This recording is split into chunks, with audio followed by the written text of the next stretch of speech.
Dhjetra persona që kanë punuar në shtetet e lindjes sot sërish protestuan përpara drejtorisë së të ardhurave publike në Tetov për të kërkuar anulimin e vendimit për pagesë të tatimeve. Protestuesit kërkojnë pezullim të menjëhershëm të vendimeve tatimore me efekt retroaktiv, njohje të plot të dokumentacionit për statusin e jo rezidentit dhe transparencë dhe qartësi institucionale. Kërkojmë që të gjitha vendimet tashmë të nxjerra mbi bazë retroaktive të anulohen dhe çdo procedurë e tillë të ndalet deri në sqarimin e plot ligjor.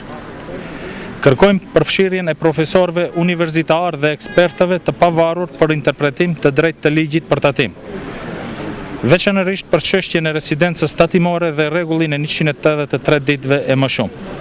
Si llogaritet, kur aplikohet dhe në cilat raste një qytetar konsiderohet resident tatimor apo jo.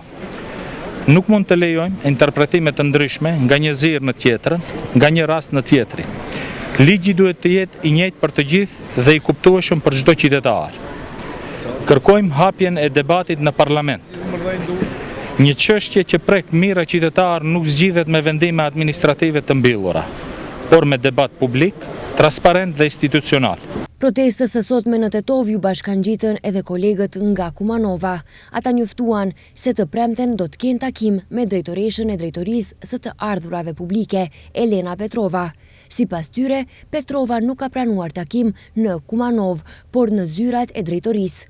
Protestuesit njoftojnë se kanë patur një takim jo zyrtar me drejtoreshën dhe u janë dhënë shumë premtime, por nuk janë realizuar. Нашите ставови са ясни. Значи ние имаме 3 ставови што се бориме за тоа.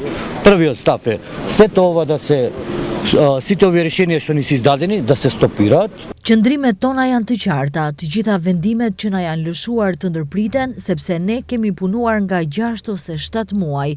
Ne kemi dëshmi se kemi paguar atje tatime dhe të gjitha dëshmit që i kanë kërkuar i kemi dorëzuar, por nuk janë marrë parasysh. Kërkojmë përgjegjësi sepse nuk na kanë njoftuar në kohë dhe pas 5 vjetësh na kërkojnë të paguajmë tatime, kur dihet se këto vendime na janë lëshuar 15 ditë para vitit të ri. Nuk kemi pasur kohë të grumbullojmë dokumentet dhe akoma nuk kemi. Vendimet janë lëshuar, ne kemi pasur kohë 30 ditë ta ankimojmë dhe jemi duke e bërë, tha Zoran Nakovski. Institucijet e na državata, na centralната власт keni pomogne над Министерство на надворешни работи, konzulati, da një obezbeda dokumentacija. Në atë takim është dhënë premtim se institucionet qendrore shtetërore do të ndihmojnë që të sigurojmë dokumente.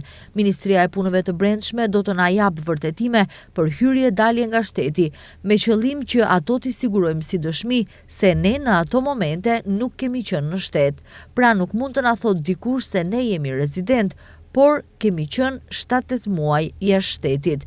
Pra duhet të gjejmë gjuhë të përbashkët që këto vendime të stopohen, tha Zhigica Milanov. Më 13 dhjetor 2025, qytetarët u befasuan nga vendimi i drejtorisë së të ardhurave publike për mbledhjen e taksës mbi të ardhurat e padeklaruara nga jashtë Maqedonisë.